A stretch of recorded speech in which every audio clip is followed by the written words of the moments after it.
கற்றது தமிழ், தங்க மீன்கள், தரமணி போன்ற வித்தியாசமான படங்களை வழங்கிய இயக்குனர் ராம் தற்போது பறந்து போ என்ற புதிய படத்தை இயக்கியிருக்கிறார்.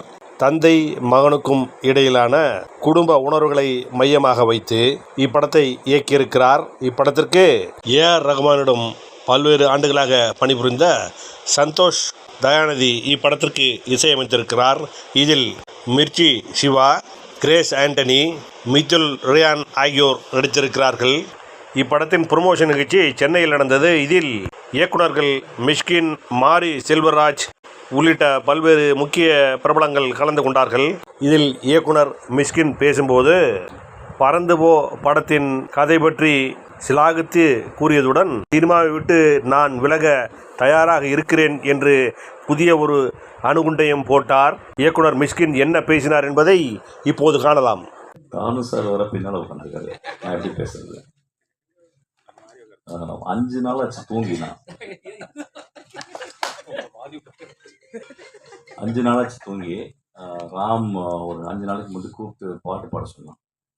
இந்த இரவு ஃபுல்லாக ஒரே ஆட்டம். ஒரு 3-4 ஹவர் பாடி முடிச்சுட்டு அதுக்கப்புறம் ஆஃபீஸ்க்கு வந்துட்டான். காலைல 6 மணிக்கு தான் போனான். அப்புறம் மறுநாள் படம் பார்க்க கூப்பிட்டான். அப்புறம் நைட்டு ஃபுல்லாக பேச சொன்னாங்க ஆஸ்டன்ஸ்லாம் சேர்ந்து. அப்புறம் நேற்று வந்து சசி நான் கதை சொல்ல வந்தார். அதுக்கப்புறம் வந்து நைட்டு 12 மணிக்கு விக்கி வந்து படம் பார்க்க கூப்பிட்டான். இன்றைக்கி காலையில் வரைக்கும் இன்றைக்கி வரைக்கும் தூங்கலை. அப்புறம் மத்தியானம் பார்த்தா இவ்வளவு லென்த்தாக இருந்துச்சு இந்த விழா. அப்புறம் ரொம்ப எதிர்பார்க்குறீங்க, என்ன பேச போகிறீங்க எனக்கே தெரியும். ரேண்டமாகவே ஆரம்பிப்போமே. நேற்று வந்து சசி நான் வந்து ரொம்ப எக்ஸ்ட்ரானரியான ஒரு ஸ்டோரி சொன்னார். எனக்கு தெரியாது ஏன் எனக்கு சொன்னான்னு தெரியல. சசியை நான் சொல்லும்போது எனக்கு தெரிஞ்சது வந்து வாழ்க்கையில் எவ்வளோ முக்கியமான ஒரு மனிதர் அப்படின்றது. அவர் சொன்ன கதை வந்து எனக்கு ரொம்ப மனசில் அப்படியே. சசியனா தேங்க்யூ. நான் அந்த டைம் உங்களுக்கு தேங்க்ஸ் சொல்லலை. அதுக்கப்புறம் சசியை நான் போன பிறகு நான் சசிக்கு வந்து ஃபோன் பண்ணி இவ்வளோ ஸ்ட்ராங்கான ஒரு கதை சொல்லியிருக்கீங்க, இது வந்து ராஜா இல்லையா அப்படின்னு கேட்டு, அதுக்கப்புறம் வந்து தியாகராஜன் குமாரஜா கேட்டு, தியாகராஜன் குமாரஜா ராஜாட்ட கூட்டி போங்க அப்படின்னு சொல்லி அது அப்படியே ஆச்சு. ஒரு ஐ திங்க் ஒரு 8 வருஷம் முன்னாடி ஒரு பார்ட்டியில் குடிச்சிக்கிட்டு இருக்கும்போது சிவா வந்தான். அவனும் இல்லைடா அவனும் ஒரு எடுத்து வந்தான். நான் 4 பேருக்கு அடிச்சுருப்பேன்னு நினைக்கிறேன். அவன் நேராக வந்து சேர்ஸ் அடித்தான். அடிச்சுட்டு சார் நம்ம 2 பேர் சேர்ந்து ஒரு காமெடி பண்ணலாமா சார் அப்படின்னா. நான் அவனை பார்த்து என்ன காமெடி பண்ணுறியா அப்படின்னு அப்படி போயிட்டான். அதுதான் நாங்கள் வந்து அதை மறந்துருப்பான்.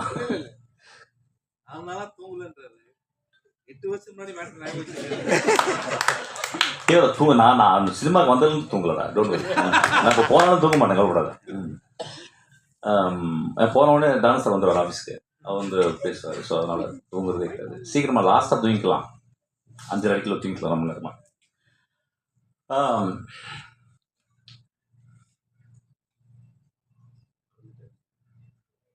நான் நிறைய மேடைகள் வந்து என்னை வந்து சினிமா விழாக்களுக்கு வந்து கூப்பிட்றாங்க. தயவுசெய்து கூப்பிடாதீங்க. கூப்பிட்டிங்கன்னா ஒரு 5 லட்ச ரூபா கொடுத்தீங்கன்னா நல்லாயிருக்கும்.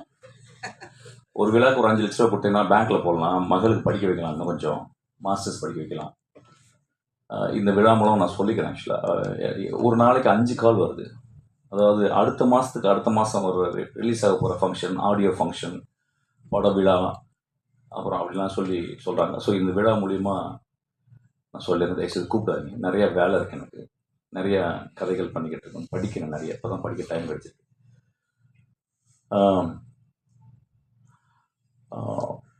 எப்பொழுதுமே நான் ராம் பற்றி பேசும்போதும் யோசிக்கும் போதும், ஏன்னா எப்படி இருந்தாலும் ஒரு 2 நாளைக்கு ஒரு ராம் பேச்சு வந்து, ஏன்னா எனக்கு ஒரு அசிஸ்டன்ட் டைரக்டர் சேர்ந்துருக்கான். அவன் ஆக்சுவலாக ராம்கிட்ட சேர வேண்டியது என்கிட்ட சேர்ந்துட்டான் போல. ஆக்சுவலாக எந்தளவு நேசிப்பான் அப்படின்னா, நான் வந்து ஒரு 10% என்னை நேசிப்பான், 90% ராம் நேசிப்பாங்க. ஒரு நாள் சண்டை போட்டு போயிட்டான். சண்டை போட்டு போனோடனே ரொம்ப நல்ல பையன், ரொம்ப நல்லா படிக்கிற பையன், ரொம்ப சின்சியரான பையன். உண்மைன்னு அப்படியே சொல்லாமல் ஒரு எம்பாடிமெண்ட் ஆஃப் ட்ரூத் அவன். அப்போ நைட்டு ஒரு 12 மணிக்கு அவன் வந்து நான் மெசேஜ் போட்டேன் அவனுக்கு. டேய் நீ இன்டர்வியூவில் உனக்கு பிடிச்ச டேரக்டர் வந்து ராமன் சொன்னடா, இப்படி சண்டை போட்டு போயிட்டேன். நாளைக்கு காலையில் நான் ராம்கிட்ட சொல்கிறேன், ராம்கிட்ட போய் ஜாயின் பண்ணிக்கிட்டா அப்படின்னா. நான் ஒரு மெசேஜ் போட்டேன். ஒரு 1 மணி நேரம் கழிச்சு எனக்கு மெசேஜ் போட்டான். சார் நான் உங்களை விட்டுட்டு நான் போயிட்டேன், நீங்கள் ராம்கிட்ட சேர்த்து விடணும்னு சொல்லி ஏன் சார் சொன்னீங்க? என்னை வந்து அப்படியே நிராகரிச்சிடும்ல, உங்களுக்கு கோவம் வரலையா அப்படின்னு கேட்டேன். அப்போ நான் சொன்னேன், because I love you so much அப்படின்னு. அவன் அந்த எண்ணில் அழுதுட்டு முதல் காலில் வந்து என்னை கட்டி பிடிச்சிட்டான். ராம் எங்கள் வாழ்க்கையில் எப்பயுமே அப்படி தான் இருக்கான். நாங்களும் ராம் வாழ்க்கையில் எப்பயுமே இருக்கிறோம். ஒரு சினிமா 72 தொழிலுக்கு அப்புறம் சினிமாவுக்கு வந்தேன். நான் சினிமாவை ரொம்ப நேசிச்சு என் தந்தை கூட ஒருத்தர் உட்காந்துருக்காரு. ரீசெண்டாக ஏதோ ஒரு பத்திரிகையாளர் சொன்னார் கூட, இந்த பிசாசு 2க்கு அப்புறமும் ட்ரெயினுக்கு அப்புறமும் மிஷ்கின் இந்த அட்ரஸ் எல்லாம் போயிடும் அப்படின்னு சொல்லியிருக்கார் போல நண்பர். அந்த நண்பர் ரொம்ப தாழ்மையாக சொல்கிறது, சீக்கிரம் சினிமா விட்டு போகணுன்னு நினைக்கிறேன். நானும் ரொம்ப ஹாப்பியாக நான் சினிமாவில் இல்லை. ரொம்ப ஹாப்பியாக சினிமா பண்ண காலங்கள் அது போயிடுச்சு. இன்றைக்கி ரொம்ப காம்படிஷன், இன்றைக்கி ரொம்ப சோகால் ட்ரேடுனும் அதெல்லாம் வந்து அப்படியே அழக்கழிச்சு அப்படியே ஒரு உதிரம் சொட்ட தான் நான் சினிமா வந்துட்டு. அப்போ தென்றல் காற்று போல ராமின் படங்கள், ஒரு கொட்டுக்காளி, ஒரு வாழை அப்படின்ற ஒரு படங்கள் வரும்போது ஒரு தென்றல் வீசுது. அப்படிதான் இந்த படத்தை நான் போய் பார்த்தேன். ராம் எப்பொழுதும் ஒரு படம் பண்ணுறதுக்கு போது என்கிட்ட வந்து ரொம்ப ரிச்சுவலிஸ்டிக்காக he'll come and narrate story ஒரு 20 minutes. அந்த நரேஷன் வந்து எனக்கு சொல்கிறது அவ்வளோதான். அதாவது வந்து அதில் நான் வந்து எது சொல்கிறதுக்கும் கான்ட்ரிபியூஷன் எதுவுமே கிடையாது. ஏன்னா அவ்வளோ இண்டிவிஜுவல் அவன், இன்டிவிசிபிள் அவன். அப்போ என்ன இந்த படத்தை என்கிட்ட சொல்லலை. ஏன்னா இதுக்கு முந்தின படத்தை என்கிட்ட வந்து சொன்னான். அதுக்கப்புறம் உடனே இம்மீடியட்டாக அந்த படத்தை எடுக்க ஆரம்பித்தான். அது லேட் ஆச்சு பல காரணம். ஸோ எனக்கு வந்து ரொம்ப எக்ஸ்பெக்டேஷனோட தான் அந்த படத்தை போய் நான் பார்த்தேன். எப்பொழுது ராம் படத்தை பார்த்தாலும் எனக்கு எப்பயுமே ஒரு உலகத்தின் அதிசயங்களை பார்க்குற போல தான் இருக்கும். There are very, very few directors in India or over the world. They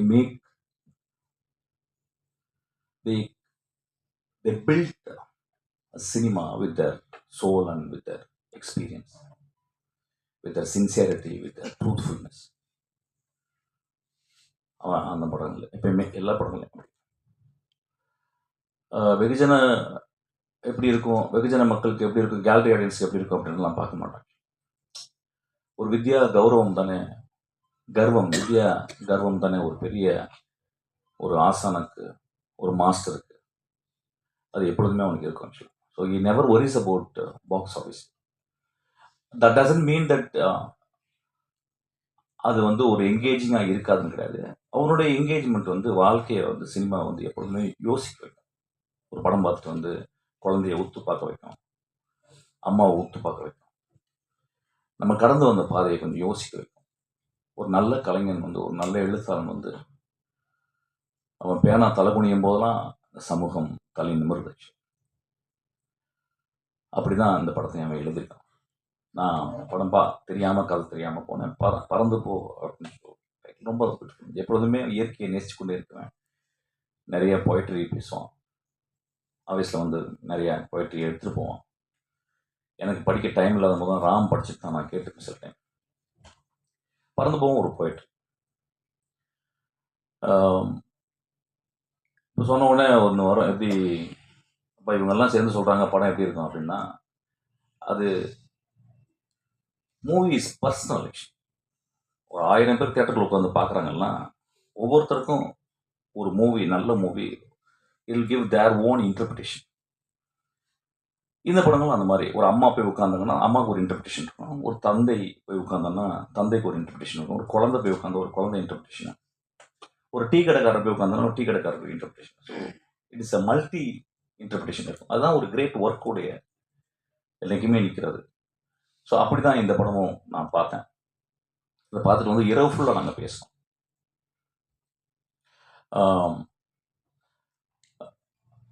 இந்த படத்தில் வந்து எனக்கு ரொம்ப பிடிச்சது வந்து நான் ரொம்ப ஸ்ட்ரக்சரலிஸ்ட். ஏன்னா நான் டீச் பண்ணுறேன் சினிமா ஸ்கிரிப்ட் ரைட்டிங். வருஷத்துக்கு ஒரு 3 தடவை நான் போய் டீச் பண்ணுறேன். அப்போ டீச் பண்ணுமா I made it sure that young பீப்புளுக்கு வந்து I always want to give a structure. ஒரு பாட்டில் இருக்க ஸ்ட்ரக்சர், ஒரு சர்ச்சில் இருக்க ஸ்ட்ரக்சர், ஒரு மேடையில் இருக்க ஸ்ட்ரக்சர், ஒரு டைட்டில் இருக்க ஸ்ட்ரக்சர், ஒரு சேரில் இருக்க ஸ்ட்ரக்சர், ஒரு வாட்சில் இருக்க structure. So I am always structuralist, very old type. அப்போ ராம்கிட்ட வரும்போது நிறைய வாதிடுவாங்க, ஆனால் ஸ்ட்ரக்சர் வேணாம், நான் ஏன்னா ஸ்ட்ரக்சரே பிடிச்சிருக்கீங்க. இல்லை எனக்கு ஸ்ட்ரக்சர் தேவைப்படுதுடா அப்படின்னு. இந்த படத்தில் அவன் வந்து ரொம்ப அழகாக ஸ்ட்ரக்சரே இல்லாமல் அண்டர்லைனிங்காக ஒரு ஸ்ட்ரக்சரை மனிதத்தன்மையை மட்டும் வச்சு ஒரு படமாக பண்ணியிருக்கான். இதில் ரொம்ப ஆச்சரியமான காம்பினேஷன் கேட்டால் வந்து சிவா வந்தது. எனக்கு சிவாவை நம்பிக்கை இல்லை. சிவா எப்படி இந்த படத்தில் நடிப்பான் இந்த பையன்? ஏன்னா சிவாவை நான் சிவா படங்களை பார்த்ததில் கொஞ்சம் நஞ்சு தான் பார்த்துருக்கேன். எனக்கு தெரிஞ்சு என் அசிஸ்டன்ட் சொன்னான் சிவாவை வந்து டிஃபைன் பண்ணான். சார் வேர்ல்டுலே ஒரு ஆக்டரு இந்த மாதிரி ஒரு இல்லை சார், அது என்ன பேசினாலும் காமெடி வருது, ஆனால் சீரியஸாகவே பேசுறாரு, ஒரு ஐரனியே படம், வாழ்க்கை ஃபுல்லாக படம் ஃபுல்லாக இருக்குது சார் அப்படின்னு சொன்னான். ஸோ நான் சில கிளிப்பிங்ஸ்லாம் பார்க்கும்போது திடீர்னு போலீஸாக வந்து சிவா வந்து நிற்பான். ஆக்சுவலாக மொத்தம் விழுந்து விழுந்து சிரிப்பாங்க இல்லை தேட்டரில். ஸோ லைஃபினுடைய ஐரனியை வந்து Shiva is holding very tight actually.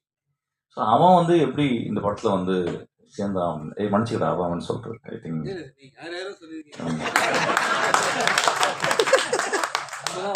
ஆமாம் ஆமாம் அதுதான். ஸோ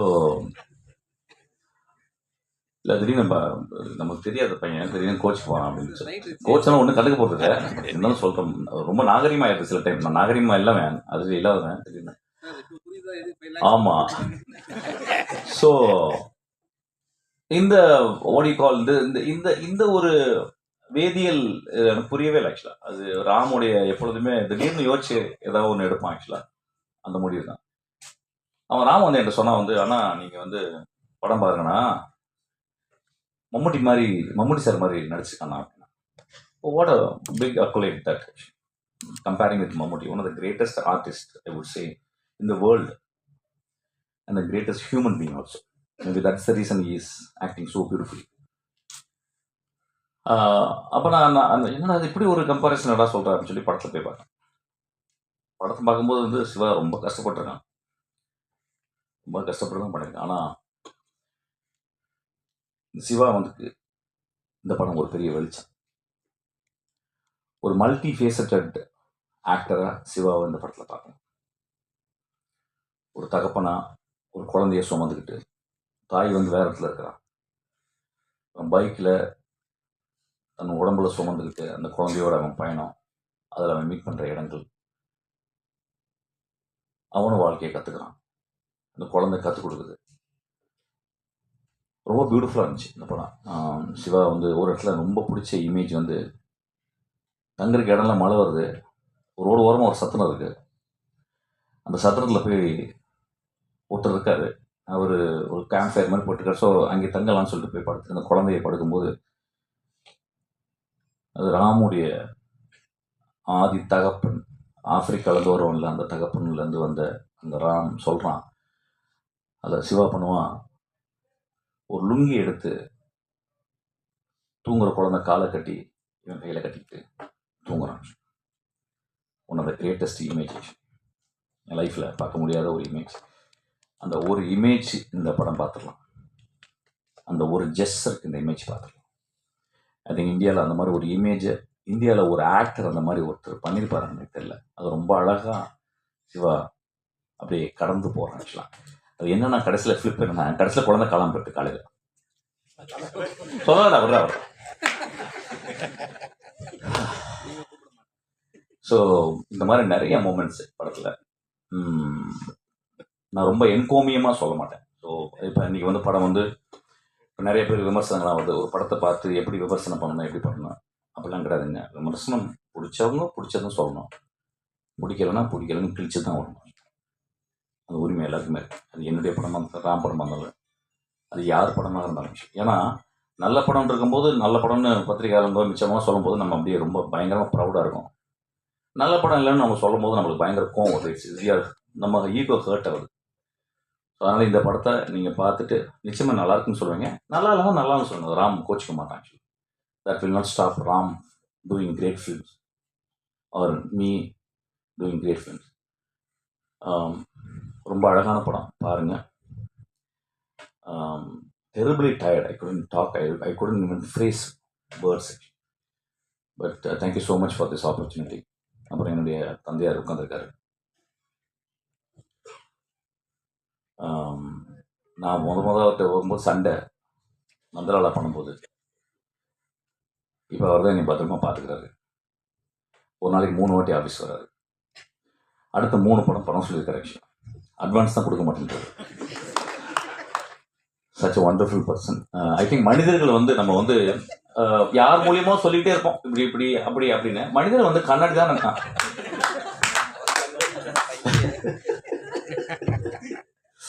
அதாவது ட்ரெயின் பார்த்த பிறகு அவர் கட்டி பிடிச்சி உச்சி முகர்ந்து எத்தனை படம் எடுத்தாலும் நான் தான் பண்ணணும். அதுக்கப்புறம் இந்த தம்பி சொல்கிற அத்தனை கதையும் சூப்பராக இருக்குது. இப்போ 2 நாளைக்கு முன்னாடி கூட சொன்னேன், இந்த பாம்பேயில் ஒரு காரில் உட்காந்து ஒரு ஹீரோ மேட்ரு சொன்னிப்பா, அதை ரெடி பண்ணி வச்சுக்கோ அப்படின்னா. அதான் அவர் அட்வான்ஸ் ஏற்கனவே கொடுத்துருக்குறேன். செலவழிச்சேன் சார். அது 2-3 பார்ட்டி போன செலவாயிடுச்சு.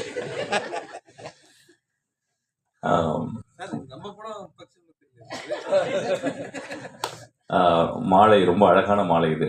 ஏன்னா ராமோ வெற்றிமாறனோ இல்லை யாரோட சேரும் போதெல்லாம் இந்த மாதிரி வந்து ரொம்ப அருமையான மாலை, ரொம்ப பர்சனலாக இருந்துச்சு. மாதிரி ரொம்ப ரொம்ப எமோஷனலாக பேசினான்.